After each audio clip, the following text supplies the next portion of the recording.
behave regarding the NCC documents? No, essentially, this is a development which is being handled by other agencies, especially the DILG and the PNP, DOJ. So we defer to all activities or matters on this issue to them.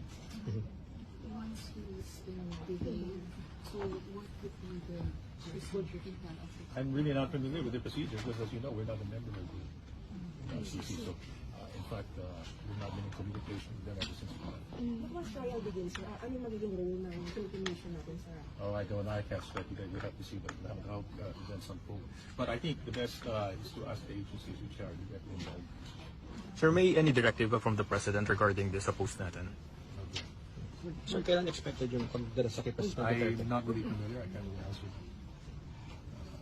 But I had a good meeting with Slovenia. Ah, yeah.